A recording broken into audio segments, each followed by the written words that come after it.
ये 1945 था जब जापान पर अमेरिका ने 2 परमाणु बम गिराए थे। द्वितीय विश्व युद्ध में आधा यूरोप बर्बाद हो गया था। कोरिया युद्ध से निकला दक्षिणी कोरिया गरीबी से घिरा हुआ था। सिंगापुर गंदगी और बीमारियों के लिए जाना जाता था। चीन में अकाल जैसी स्थिति थी, तो इजराइल तो बना ही 1948 में था।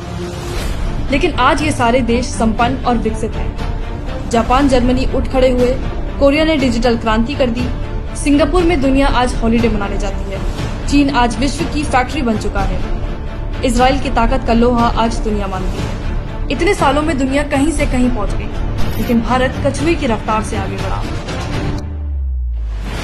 एक परिवार भारत की क्षमता और संभावनाओं को डसता रहा। नेहरूवादी समाजवाद की वजह से 1950 से 1990 तक भारत की जीडीपी की विकास दर सिर्फ 3.5% रही, जिसको हिंदू विकास दर कहकर सेक्युलरों ने मजाक उड़ाया। ये कांग्रेस की दी हुई गरीबी ही थी, जिसकी वजह से देखते ही देखते देश में 100 से ज्यादा जिले नक्सल प्रभावित हो गए। नॉर्थ ईस्ट में अलगाववाद की आग भड़कने लगी और धारा 370 ने जम्मू और कश्मीर के विकास को रोक कर रख दिया।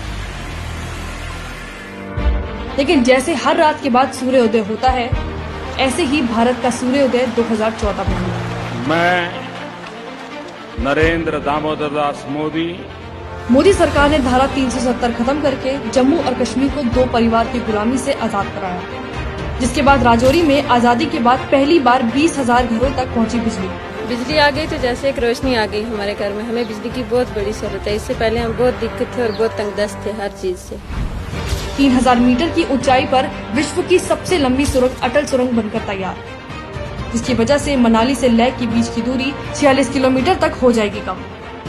लद्दाख में बनने जा रहा है पहला केंद्रीय विश्वविद्यालय, जो देश का पहला बौद्ध अध्ययन केंद्र होगा। माननीय प्रधानमंत्री जी ने जब घोषित किया कि लद्दाख को सेंट्रल यूनिवर्सिटी दिया जाएगा, तो ये बहुत खुशी की बात है। लद्दाख में बिजली समस्या खत्म करने के लिए 120 करोड़ रुपए की परियोजना शुरू। विभाजन के वक्त पाकिस्तान से आए 20,000 हिंदुओं को मिली 70 साल बाद नागरिकता। 70 साल से सफाई का काम करने को मजबूर 10,000 सफाई कर्मचारियों को भी मिली देश की नागरिकता। पिछले 1 वर्ष में 10,000 लोगों को मिली जम्मू और कश्मीर में सरकारी नौकरी। आज तो हमें खुशी की बात है कि हमारे को नागरिकता मिल रही है। यहाँ आया सुकून से नींद आ रही है।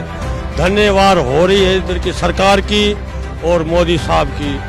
कश्मीरी पंडितों के लिए भी सरकारी नौकरियों में की गई आरक्षण की व्यवस्था।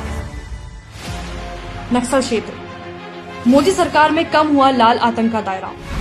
4 सालों में 44 जिले हुए नक्सल मुक्त, करीब 50% तक कम हुई नक्सली हिंसा।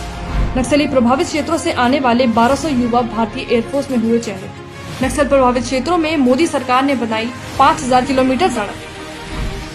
नक्सलियों के गढ़ माने जाने वाले बस्तर और अंतागढ़ तक पहली बार पहुंची ट्रेन। छत्तीसगढ़ के धुर नक्सली गांव पामेड़ तक आजादी के 70 साल बाद पहुंची बिजली।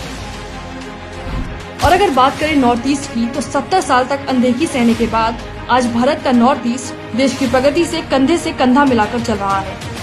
नॉर्थ ईस्ट में मोदी सरकार बना रही है 6 नए एयरपोर्ट। मणिपुर में कुतुब मीनार से दुगना ऊंचा पुल बना रही है भारतीय रेलवे। दुनिया में होगा सबसे ऊंचा रेलवे पुल। गुवाहाटी को मिला देश का सबसे लंबा रिवर रोपवे, ब्रह्मपुत्र नदी के 2 किनारों को जोड़ेगा। 2022 में आजादी के बाद पहली बार सिक्किम तक पहुंचेगी भारतीय रेलवे। अलगाव, नक्सल और आतंक के गढ़ माने जाने वाले क्षेत्रों में ये मोदी सरकार की विकास की सर्जिकल स्ट्राइक है, क्योंकि जो 70 साल में नहीं हुआ वो अब हो रहा है।